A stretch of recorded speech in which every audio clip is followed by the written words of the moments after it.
Okay, hello, welcome. I'm just going to say very few words. I'm David Forgacs. I'm a professor of contemporary Italian studies here. I'm also very interested in film and filmmaking. And this semester I'm running a course on documentary film with some graduate students, some of whom are here. And I'm very pleased to welcome Enrico Masi, who's the director of the film you're about to see. I think I'll leave it. The film is 81 minutes, so it'll finish around just before 8 o'clock. And we'll have about 25 minutes of Q&A afterwards with Enrico, also with Alessandra Lancellotti, who is the assistant director of the film, who's here, and is also a director in her own right, and with Giulia Sbaffi, who's there at the back, who is, well, I'll say who everybody is when we do the Q&A at the end. But I just wanted to welcome Enrico. This is, I think, the third time I've seen this film. It's a very interesting film. I don't need to say much about it. Perhaps Enrico would like to say one or two words to present it. Okay. Absolutely. Thank you, David. Thank you, everybody, for being here. The thing is, Shelter is from 2019 that is going all over the world, and actually even not only in Europe and America, also in Asia and Africa. And the thing is a suffering theme. The theme is very suffering because it's not a film that is in our mind as only as a creative, artistic thing. It's something very real that happened to us to witness, and so our major aim is to share this moment of our life on this planet through this crisis that we are going to see. Of course, we use the artistic tools of cinema and documentary cinema, but the most important thing for us is about relationship and being able to help each other. So at the end of the screening, we will be here to discuss with you. I think there'll be a lot to talk about. Thank you very much. Thank you very much. Okay. So let me just introduce the panel. Enrico Masi, director of the film. Alessandra Lancellotti, assistant director. Giulia Sbaffi, a former doctoral student in this department, now a postdoc. Just a few words about everybody, because I want to get into the discussion. Enrico, I'm not quite sure how many feature films you've made, but I know your first one was shown at the Venice Film Festival in 2014, the one Golden Temple.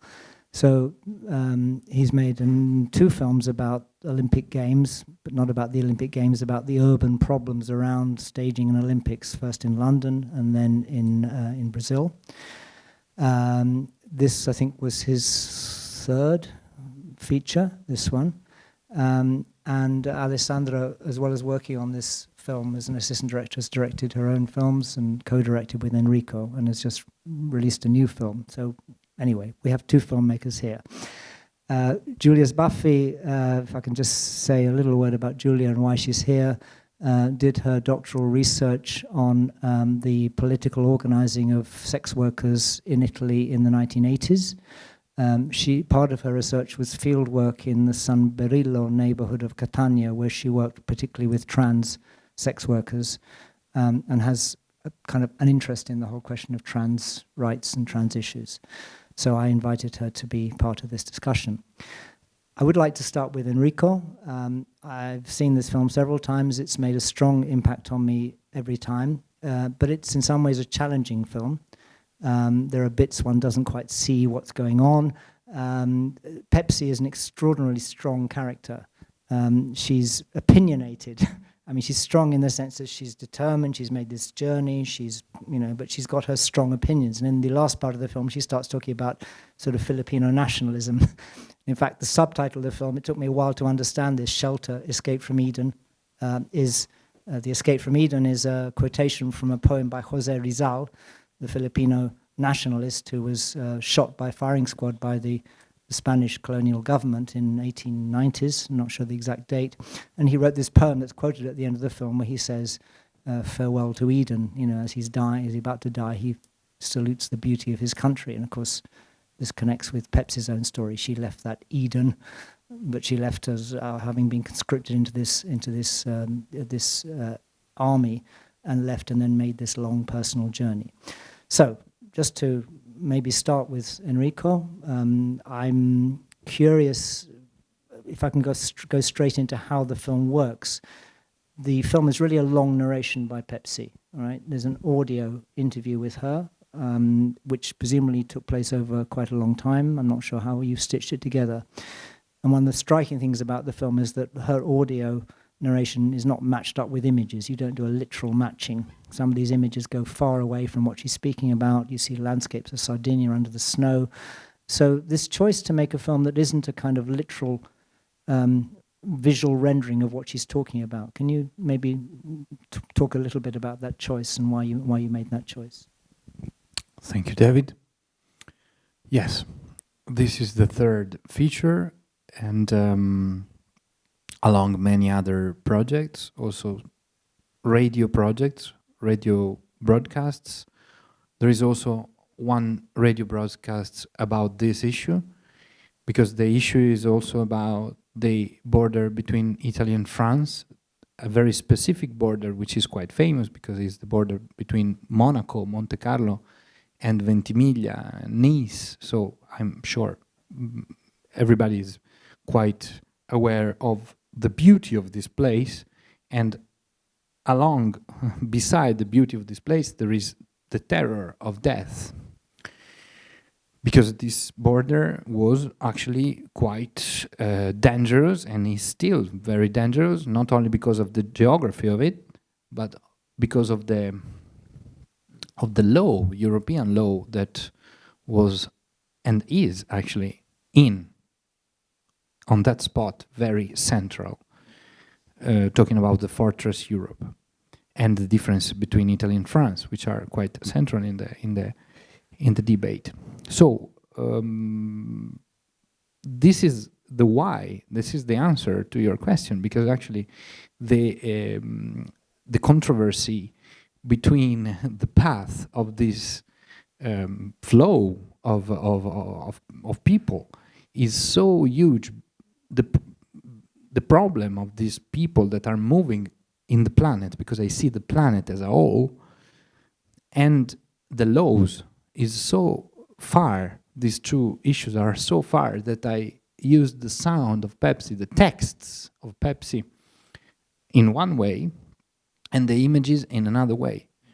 It's not the first time that I did this, but maybe In Shelter was the first radical approach from the beginning to the end. So for me, it's not a surrealistic film. It's just that we tried, is a big group of people, creative people doing this, and activists also, to convey, let's say, in French is récit, the speech of Pepsi, as a sort of fable, as a sort of mythical discourse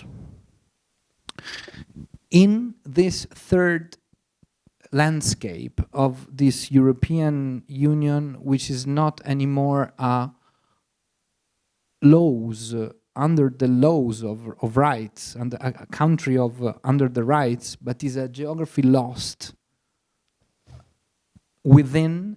It's a geography lost within the path of Pepsi. So Pepsi is representing the decadence of the laws of Europe. So her speech is a sort of a parable, and it wasn't. It's also technical. It's also very technical. It wasn't impossible to portray what her words were saying. It was almost impossible. Maybe with animation. So, thank you. One of the things it strikes me about the film, and I'm sure it probably struck everybody watching it, is it's kind of several films in one. It is a story about migration, and it connects with the collective experience of undocumented migrants making that route from Libya to across the Mediterranean to Sicily or one of the outlying islands, and having to make this arduous journey. So, she stands for a whole collective of migrants. But she's also a very specific individual who defines herself variously as a gay man, who was identified as a gay man while working in the Philippines, as a trans woman, as a migrant. So I wanted maybe just to open up something about this character, you know, how you got to know her. And anyway, perhaps I should pass to Julia on this, maybe, because perhaps you'd like to come in on the question of Pepsi a bit more than I do. Yes, maybe something that, along with what you were saying, that struck me is that often when we see trans people in movies or in documentary, we often see them with a very precise representation. No, they're either over showing like their feature as men or women, so like highlighting the way they're trying to embody another gender, or like the gender that they're choosing. Instead, I don't think, and this is very true also what we think of how then migrant transgender people trying to cope and get assimilated within the culture or the place that they will arrive, when they think that, at least that was my experience, like looking at how transgender women are represented or they want to be represented, which trying to highlight the feminine or the masculine aspect of normative society. But I don't think that Pepsi does any of that. On the opposite, on the other end, like she escaped that very firmly. We never see her face. The way she dressed up is not identifiable either as men or women, although she has a very female presence in the movie. Like we can see that she's a woman. And so there is an element of third spacing in the way she presents herself, both in the way she navigates the space and the way she holds space, she takes space. And so my question would be how you visually navigate that, how you trying to look through Pepsi's eyes in the movie, like how to try to incorporate her personality, her embodiment of gender within her representation, given that we never see her face.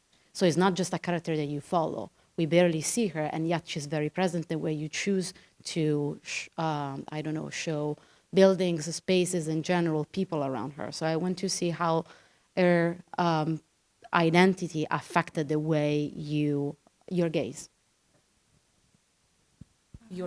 I mean, of course, because it's also a question of having a woman Because and a man.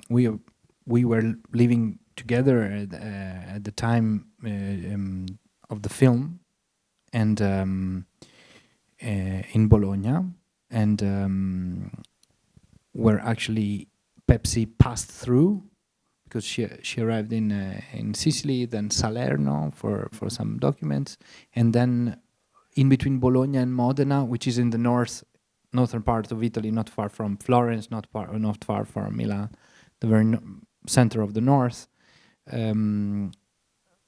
She also found some documents in this region where we were living, but actually I met her in Paris. I met her in Paris almost at the end of the film, because the film was already speaking about the issue of the border, because for me the film is about the border, the edge, and I mean at the end, a year and a half before completing the film. So the last year of the shooting and then the editing was with her.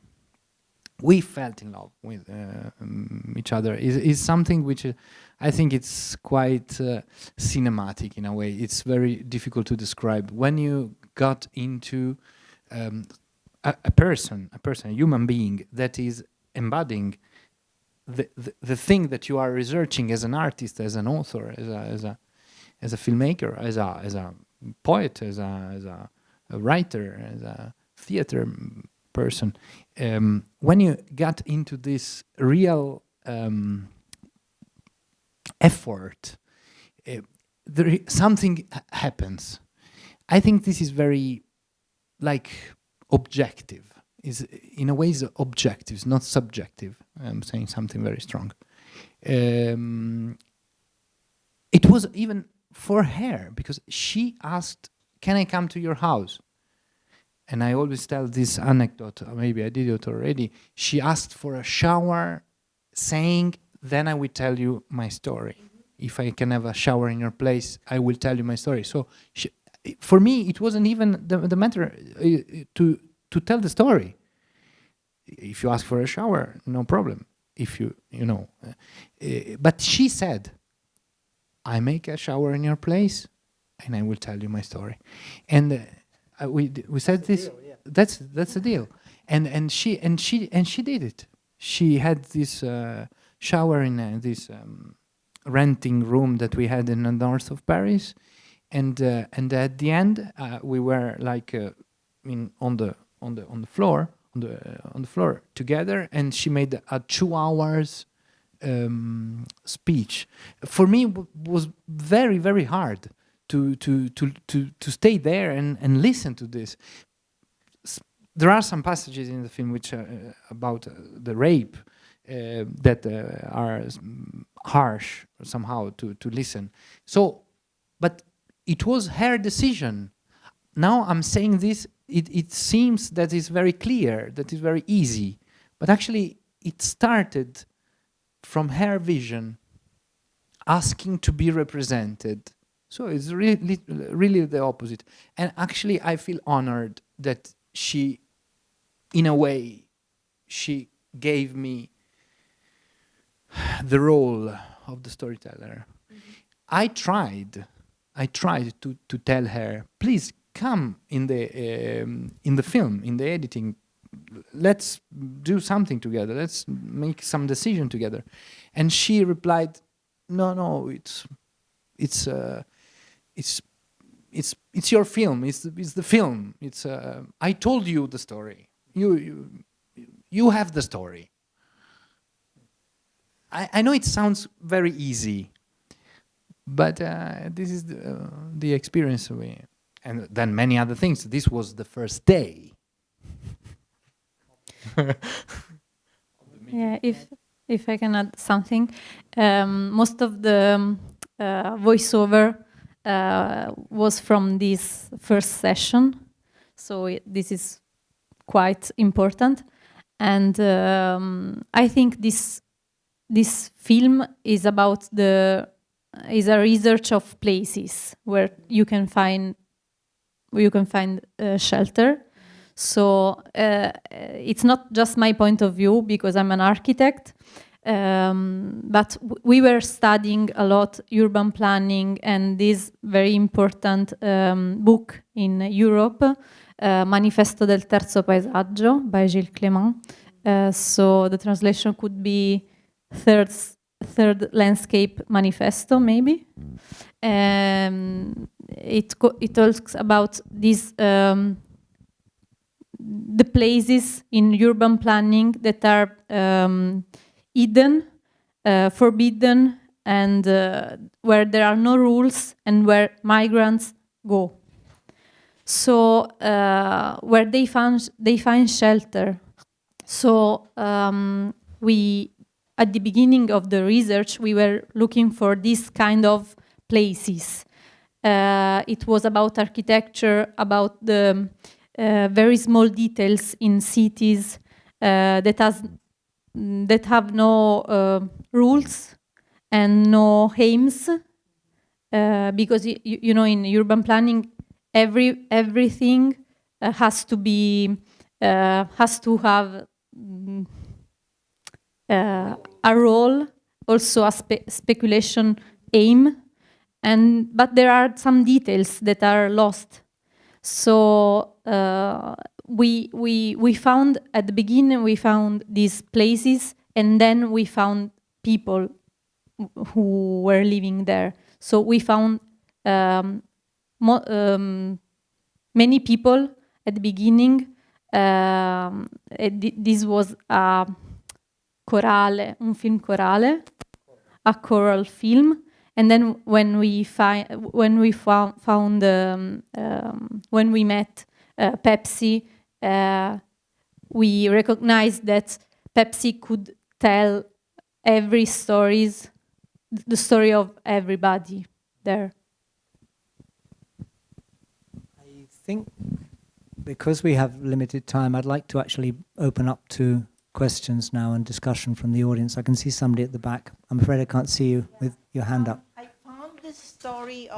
how they travel from like Sicily or Lampedusa to Italy, and they all want to go to like England or Scandinavian country and or Germany or someplace. I wonder, is that the benefit of a social benefit because they can work there? They cannot make a decent living in Modena. She said she was living in a park. So I think that there's a need for them to go to northern part or France or England. Even they take a great risk. And another thing that I heard from my friend in Italy, now is a problem, especially south of Italy, is a squattering the problem, like empty house is taken over, and there's not a real law to handle that kind of a situation. So my question is, what would be the economic impact or like safety of a community, how people in Italy or part of Europe perceive, and how welcoming they are, how afraid of them, or these kind of aspects, if you could explain, it would be great. Yeah. Thank you. Thank you. This is a very complicated question because it is about representation of Italy in general, not as only as a touristic country, but as a receiving country, because Italy has this geographical role of the center of the Mediterranean. Actually, also Greece and Spain are in a similar position, but the government of Libya, which is geographically the most, the closer to Sicily, it's way more open than the government of Algeria and the government of Morocco and the government of Egypt. So Italy has got this geographical role. Then when you arrive to Italy, there are so many problems because of the amount of this flow. And also I think there is something more, because then we can talk about Italy for long, but something which is more interesting is maybe that the idea is that Italy is only, let's say, not even the entrance, like the passage to something which is very different from southern Mediterranean, which is quite similar to northern Africa. So in the let's say in the, I wouldn't use dream, in the hope, maybe in the hope of this huge and very diverse flow of populations, the hope is beyond Italy, way beyond Italy. So I wouldn't talk about Italy because we need another night. The hope is beyond. And I think artistically and even psychologically, the most interesting thing is that is the moon, as Pepsi, is something that doesn't exist. Because it's not Scandinavia the solution. Of course, in Scandinavia, if you arrive to Scandinavia and to England, you will have $1,000 per day. And in Italy, maybe you have got 150 euros per day and mafia is cheating you. Of course, it's different. It's very different. But there are many other differences between Gothenburg and Modena. Many other differences. So it's not about Italy and Europe. It's about the hope of going to somewhere that is, a land with no troubles. A land with no troubles. So it's not, I don't think it's about Italy, England, Dutch.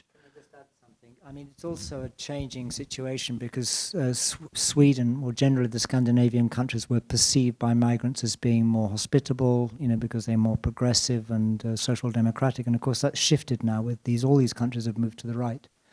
They've got right-wing parties in power, they're less welcoming and so on. But higher wages, better chances of employment, better chances of integration. Italy was not the desired destination of a lot of these migrants. They were trying to transit through Italy to get somewhere else. And that's, as I say, has changed recently. This conference. Yeah. Anyway. Yeah. I mean, the trouble about having a film about migration is you get talking about migration, which is important, but it takes us a little bit away from this particular film. Other questions? I'm sure there's other people who want to come in. I can't see you, but do put your hand up. Hi. Sorry. I was wondering if you could talk about the choice to portray the story of Pepsi and the other people that we see in the film in a sort of dreamlike and non-linear fashion, and what was the artistic thought process behind that? Thank you so much. Actually, since I was a child, I had imaginations that are able to become true through art. I think like many other millions of people on this planet. And actually with this project, I was dealing with a feeling because I was living in this neighborhood where so many people were really transiting, passing through regarding that issue. So they were passing through, and Bologna is very wealthy. I would say is more wealthy than here. So it was a very wealthy city, and maybe not of the Fifth Avenue, but so in a very wealthy city, there was this transit of people towards the moon and coming from the hell. But I'm not sure it's the hell, the origin. I, in my heart, in my hands, there was this idea to create a portrait of this energy, of this vibration. It was a vibration. It was not Pepsi. Pepsi arrived at the end, and she helped us making this. I'm very grateful to her, very grateful. But this is one way. I thought that because of Pepsi being a Muslim, being from the Philippines, so from a colonial heritage, and also in this transition of her life, was the good choice. We thought this, okay, maybe it's right. But at the end, the aim of the film, of the artistic of the film, it was a sort of feeling, of vibration, thanks to Pepsi. And this non-linear approach, for me, it's quite linear. It's not I'm not being provocative. When I see a linear film, which is quite common, but it's not always, because when you see Fellini film, it's completely non-linear. So maybe there is also a sort of background. We come from a very crazy cinema background. Crazy Premier League. So I would say Oscar award. Craziness. No, because he won for Oscars. And if you see a film from Fellini, I don't think it's linear. So I feel comfortable with the non-linear. I'm not comparing my films to any other, but I'm saying that if you grow up in this house of art, you feel fine with the non-linear. But I wouldn't call it non-linear.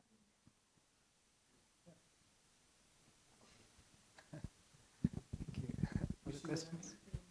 We have a few more minutes. And we can go on with the foyer. Usually love to do. Thank you for the film. I'm here. You mentioned that this character was chosen because it could represent the experience of many people. So I was wondering whether you received reactions and from people who are experiencing those, many of those experiences that you represent in this film. So what do people think? People, migrants or people, trans people, think about that film, and have you received something? I don't have my old mobile here, but I can, if you trust me, I can quote SMS that I received from a person that I met on the border between Ventimiglia and Menton. We tried to help this man that was in a possible casting, was a very powerful character because he came from Senegal, and he was at the border showing at the police some drawings, some pictures of a mass murder. And actually, police was rejecting this person that was completely, let's say, destroyed because of the journey. And I think he was like in his 50s. He wasn't a young person. So I got in touch with this person, and 1 year later, an SMS arrived saying, God bless you, God bless you. I didn't make so much. I just helped him. Maybe I don't have to remember if we made something, but nothing compared to the problem. And he said, I'm safe in France. I'm safe. Thank you. I reached my family in France because it was from Senegal. Maybe a part of the family was there. But I'm saying this anecdote is a very strong one because he was completely destroyed, this person. Unfortunately, I have to say that not many migrants saw the film, because actually we know cinema, who arrive to the cinema, who go to the cinema. So this is very clear. And this is another painful part. That does, sorry, just raise it. I wanted to ask you just factually, what has been the distribution of the film? I mean, it was shown in festivals, and it's obviously been distributed it hasn't been shown on television, is it? Yeah. Oh, it had. Television in Italy, national broadcasting. Yeah, because it had RAI production, didn't it? Yeah. So for passages, and in France at this Tank, which is a platform, and in America True Stories, which is another platform. So these are the platforms, and then in Italy theatrical release, in France a small theatrical release, many cinematheques apart from festivals, and many small festivals around the planet. But you can always do more. But I also think it's a difficult film for Pepsi to see this film, even if she is protagonist, so she will be, let's say, well represented, because she saw the film like in a very distant way when we showed the film to her, in a sort of I'm real, this is a film, I'm real, this is a film. So I took this as a huge lesson. And it's another conference here. Other questions? We're going to finish in a couple of minutes, I think. Two conferences. So anybody else waiting to get in? Yeah, hi. Some of the footage in the film came across as archival, but I'm not sure if that was actually the case. If it was actually archived, or was it just a sort of a stylistic rendering of the images? Could you speak a little bit about that? Yeah. Some of the footage was archived. Yeah, there is 60mm archive from RAI with the trains, with the bridges of trains, because it's about the border. There is a special train line crossing the border.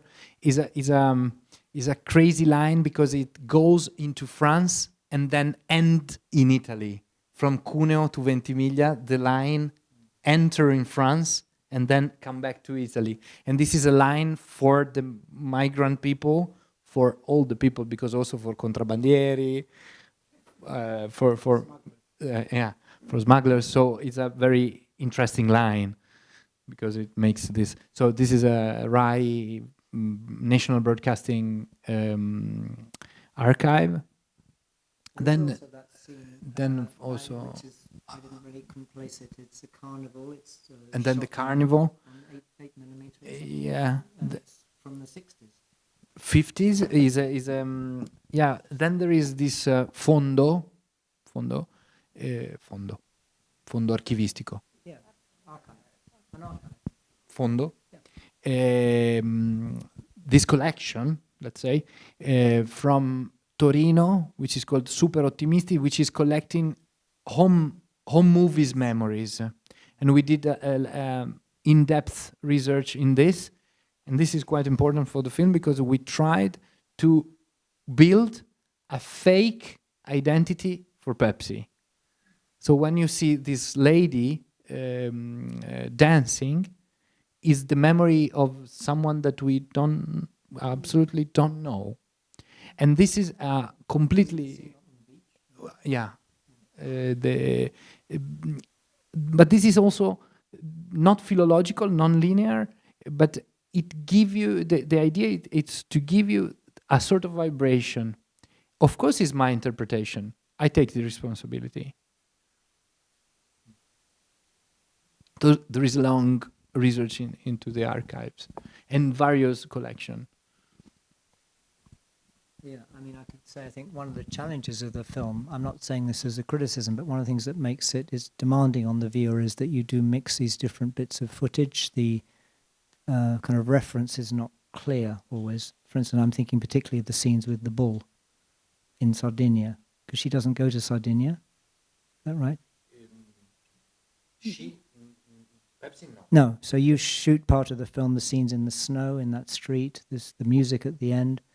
The guy dragging the bull is all Sardinia footage. Is that right?